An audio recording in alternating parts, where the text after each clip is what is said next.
안녕하세요. 고난주간 네 번째 설교를 맡은 이재훈 목사입니다. 오늘도 로완 윌리엄스의 책 심판대에 선 그리스도를 중심으로 이야기 나눠보도록 하겠습니다. 오늘은 4개의 복음서 가운데 요한복음에 등장한 예수의 이야기, 심판대에 선 예수의 순환 이야기에 관해 살펴보겠습니다. 마가복음 이야기부터 들어오신 분들은 잘 아시겠지만 복음서 저자들은 예수의 순환 이야기에 무게를 실어 자신들의 이야기를 전합니다. 예수께서 사형 선고를 받고 심판대에 달리기까지 그 긴박함과 혼란 속으로 독자들을 초대합니다. 하지만 복음서들 가운데 요한복음이 차지하는 위치는 조금 특별합니다. 요한을 제외한 세 복음서는 내용이나 형식 면에서 유사점이 많은 데 비해 요한복음은 세 복음서와 일부분만 일치하고 내용이나 구성면에서 많이 차이가 납니다. 그래서 마태, 마가, 누가는 서로 비슷하다 하여 공관복음이라 부르고 요한복음은 따로 떼어 제4복음서라고 부르기도 합니다. 그래서 예수의 순환 이야기를 바라보는 관점에도 조금씩 차이가 납니다. 예를 들어 공관복음서의 저자들은 예수가 재판에 넘겨지고 선고를 받는 과정에 유대 사회 지도층이 깊이 관여했다고 봅니다. 그래서 공관복음서의 예수 순환사는 전통을 반영하는 정도에서 이야기를 풀어갑니다. 하지만 요한은 어느 정도 자기 지식을 가지고 있는 자입니다.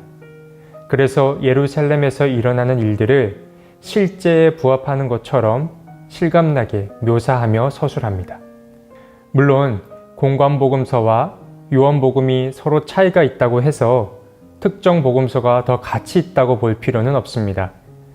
로완 윌리엄스도 요한의 특수성을 말하기보다 복음서 저자들의 여러 관점 가운데 하나로 요한을 바라봅니다. 그래서 우리가 관심 가져야 할 부분은 복음서 저자들이 함께 관심 갖고 있는 예수는 누구인가 라는 예수의 정체성과 또 그를 믿고 있는 우리를 향한 질문, 우리는 과연 누구인가 라는 것입니다. 이 부분에 집중해 보시면 좋을 것 같습니다. 요한은 정체성에 관해 묻습니다. 믿는 이로서 우리의 정체성이 어떠해야 하는지 그는 암묵적으로 묻습니다. 예수와 빌라도의 만남부터 살펴보자면 요한복음 18장 28절에 이 두 사람은 처음으로 만납니다. 먼저 여기서 염두해야 할 것은 빌라도의 재판 장면에 등장하는 유대인들은 일반 대중을 가리킨다라는 것이 아니라 특별한 계급, 즉 사제 계급을 대표한다라는 사실입니다. 요한은 유대 사회 전체를 악마화하지 않습니다. 빌라도는 예수께 먼저 묻습니다. 당신이 유대 사람들의 왕이요? 이 질문은 간격을 두고 37절에 한 번 더 등장합니다. 기본적으로 로마 제국 아래에서 왕이라는 개념은 제한적일 수밖에 없습니다. 힘, 군사, 영토와 같은 것이 왕됨을 증명합니다. 그러나 예수의 입을 통해 증언된 왕은 제국주의로서의 왕이 아니라 진리를 증언하는 자로서의 왕입니다. 진리라는 말은 요한복음 8장에 가장 먼저 등장합니다. 8장 31절, 32절은 말합니다. 너희가 나의 말에 머물러 있으면 너희는 참으로 나의 제자들이다. 그리고 너희는 진리를 알게 될 것이며 진리가 너희를 자유롭게 할 것이다. 많이 들어본 말씀일 겁니다. 예수께서는 제자들에게 참 제자가 되고 싶으면 그리고 진리로 자유하게 되고 싶으면 자신의 말을 집으로 삼으라고 말합니다. 로완 윌리엄스도 자기만의 방식으로 이야기를 합니다. 예수의 말과 행동에 귀 기울이는 것이 우리의 일상이 된다면, 그렇게 그의 말과 행동에 머무르게 된다면 우리는 진리로 자유하게 될 것이라고 말입니다. 그런데 문제는 이렇게 되고 싶다고 해서 잘 되지 않는다는 것과 진리를 따를 때 주어지는 결과도 그리 가볍지 않는다는 데에 있습니다. 예수의 고별 장면을 보면 그에게 머지않아 고난의 그림자가 드리워지는 걸 알 수 있습니다. 이 고난의 그림자가 우리를 진리로 향하게 하다가도 다시 멀어지게 만듭니다. 진리를 따른다는 건 예수가 느낀 무력감과 결과적으로 죽음까지도 끌어안아야 함을 말하는 것이기 때문입니다. 진리와 죽음의 연결고리는 십자가 사건에서 결정적으로 이루어집니다. 진리와 죽음은 십자가에서 마주합니다. 진리이신 예수는 그렇게 십자가에서 죽임을 당하십니다. 그리고 예수 스스로도 그 죽음을 받아들이십니다. 그렇기에 진리와 함께하는 삶은 위협이나 위험을 감내하며 죽음마저도 받아들이는 것을 말합니다. 고난주간에 걸맞는 무거운 이야기입니다. 물론 신앙생활이 이렇게 험난하기만 하다면, 매번 어둡기만 하다면 굳이 그 길을 가야만 하는가 라는 의구심이 드는 게 사실입니다. 속된 말로 예수를 믿을 때 좋은 점 한 가지는 있어야 하지 않겠습니까? 물론 그 좋은 점이라는 것도 우리가 흔히 생각하는 그런 개념은 아닐 것입니다. 우리의 욕망 충족과는 거리가 있습니다. 예수를 따를 때의 좋은 점은, 다시 말해 진리를 쫓을 때 우리가 바랄 수 있는 그 보상이라는 것은 그늘 너머에 있는 빛, 어둠 너머에서 비추는 빛과 관련이 있습니다. 그래서 로완 윌리엄스는 이 네 번째 단원의 제목을 요한, 결단을 촉구하는 빛이라고 이름 붙이기도 했습니다. 예수께서는 약속하십니다. 예수 자신이 아버지를 보았듯이 예수와 함께하는 이들도 아버지를 보게 될 것이라고 말입니다. 그러니까 빛을 보상으로 받는다라는 말은 아버지를 본다라는 말과 같습니다. 하나님을 만나고 하나님과 함께 머무는 일, 그것이 진리를 따를 때 주어지는 보상인 것입니다. 예수와 빌라도 이야기로 다시 넘어와 보겠습니다. 예수께서는 빌라도에게 자신의 왕됨은 로마가 보여준 그 왕의 개념과 다르다고 말합니다.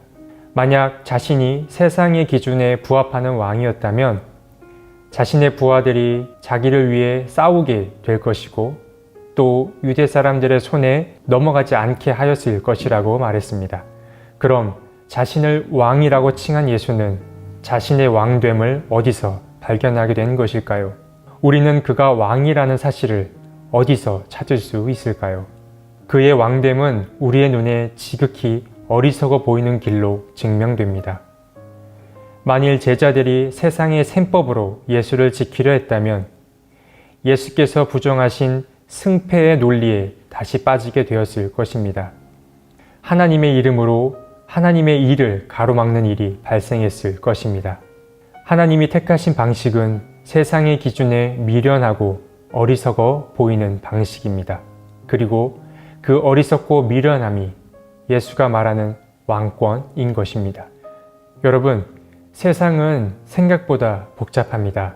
세상을 잘 몰랐을 때 이 세상은 명확히 구분되는 곳이었습니다.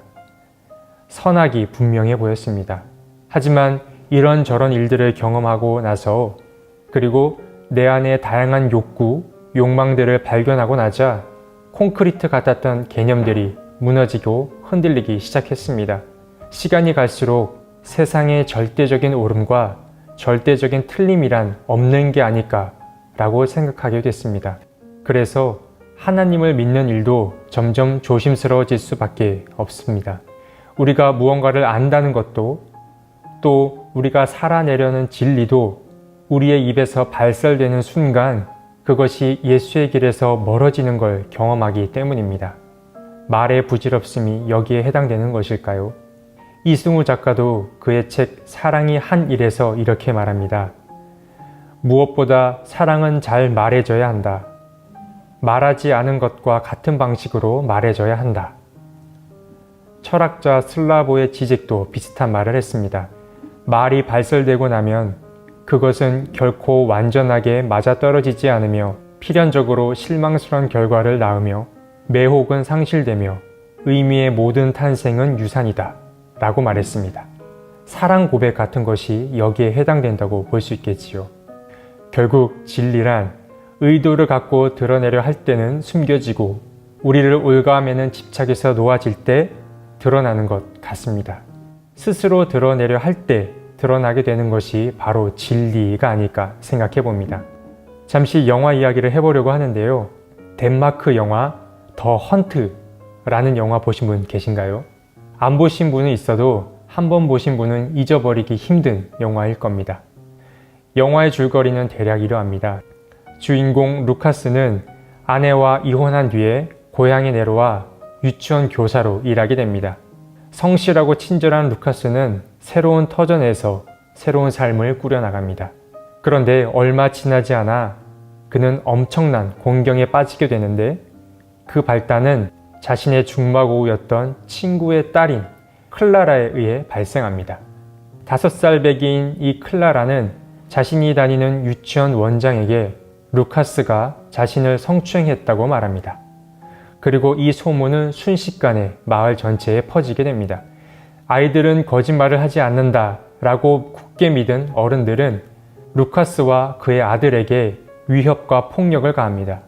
클라라는 뒤늦게 내가 바보 같은 말을 했다고 어른들에게 진실을 자백하지만 오히려 어른들은 어린아이가 자신을 보호하기 위해 무의식 속에 있는 기억을 지우려는 것이라고 믿습니다. 루카스는 점점 궁지에 몰립니다. 아이들은 거짓말을 하지 않는다는 이유로 클라라의 말은 기정사실화되고 경찰의 수사가 본격적으로 진행되기도 전에 학부모들에 의해 루카스는 확실한 범죄자로 낙인 찍힙니다. 학부모들은 루카스의 이혼한 아내와 아들에게까지 연락을 해 그를 조심하라고 경고하기에 이릅니다. 한순간에 루카스를 둘러싼 모든 사회적 관계들이 송두리째 뽑혀 버립니다.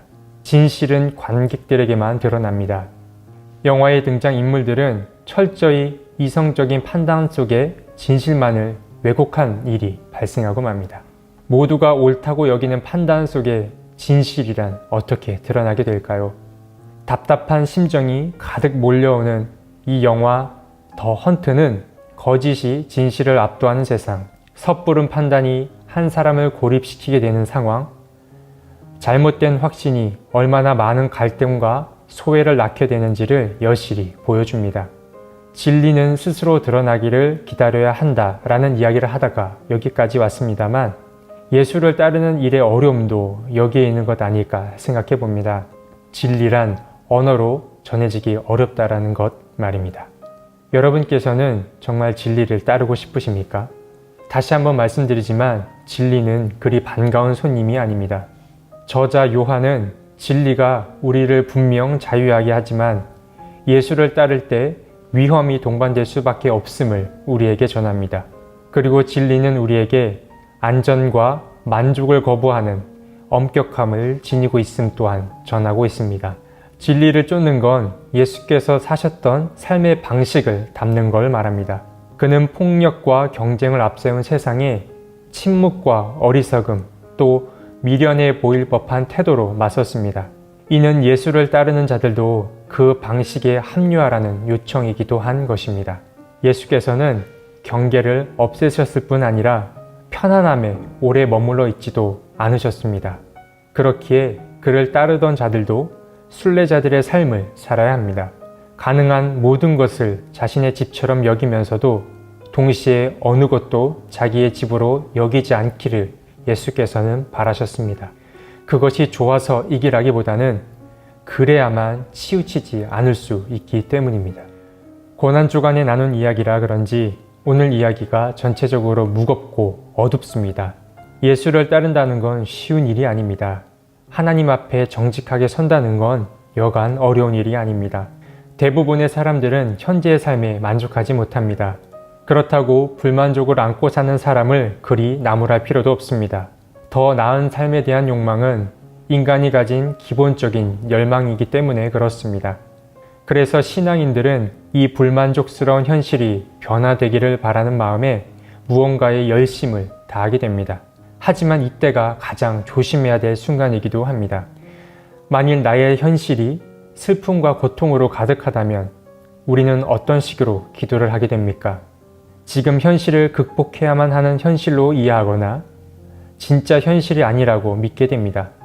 이렇게 되면 우리는 현실을 외면하는 도피적인 삶을 살게 되거나 매 순간 불만과 불평에 붙들려 살아가게 됩니다. 무조건 참고 견디는 것도 답이 될 수는 없지만 더 조심해야 될 상황은 현실을 있는 그대로 바라보지 못한 채 현실을 외면하려는 태도입니다. 그리고 이런 경우도 비일비재하게 발생합니다. 변화를 도모하기 위한 의로운 마음에 또는 교회가 바로 섰으면 하는 마음에 속히 교회가 태도를 바꾸기를 바라는 것 말입니다. 이때 우리는 우리의 견해와 교회에 제기하는 질문들, 또 현 교회에 대한 우리의 비판이 하나님의 뜻에 부합하다라고 믿게 됩니다. 어떤 마음에 강하게 사로잡히면 이런 태도를 갖게 될 수 있습니다. 그래서 로안 윌리엄스는 말합니다. 지금 있는 그대로의 교회 현실에 몸을 담고 사는 법을 익혀야 합니다. 우리는 지금 이 순간 우리 자신과 비슷한 견해를 가진 이들뿐만 아니라 우리 말을 듣지 않는 이들과도 관계를 맺으며 함께하는 법을 익혀야 합니다. 지나친 의로움에 사로잡히는 것도 예수의 길에서 벗어난 길일 수 있음을 늘 염두에 두어야 할 것입니다. 그래서 우리에게 궁극적으로 필요한 것은 하나님의 은총입니다. 그분의 도움을 통해서만 우리는 예수의 길에 설 수 있습니다. 쓰러졌다가도 다시 일어서기 위해서는, 그리고 길에서 벗어났다가 다시 돌아오기 위해서는 자신을 내어주신 주님에 대한 철저한 신뢰가 필요합니다. 이 은총과 신뢰가 내 안에 가득할 때 우리는 하나님의 눈으로 세상과 나 자신을 바라볼 수 있게 될 것입니다. 말씀을 마무리합니다. 복음서들은 우리를 향해 심판하는 곳에서 내려와 그리스도와 함께 심판받는 곳에 서라고 말합니다. 심판하는 심판자에 서는 건 쉽습니다. 그러나 심판받는 자리에 서는 일은 쉽지 않습니다. 예수와 함께 심판대에 서지 않으면 예수께서 진정 누구이신지, 그리고 나 자신이 진정 누구인지를 발견하지 못할 것입니다. 신앙이란 삶의 중심을 우리 자신에게서 예수에게로 옮기는 평생의 과정을 말합니다. 예수가 선 자리에 자신을 세워보는 고난주간이 되셨으면 좋겠습니다. 예수여, 우리 자신에 관한 진실을 이야기할 수 있게 하소서. 당신을 만나는 것을 두려워하지 않게 하시고 당신의 눈으로 우리 자신을 들여다볼 수 있게 하소서. 이 세계가 하는 어떤 말이, 이 세계가 하는 어떤 일보다 당신 안에서 볼 수 있는 진리와 사랑에 집중하도록 우리를 도우소서. 아멘.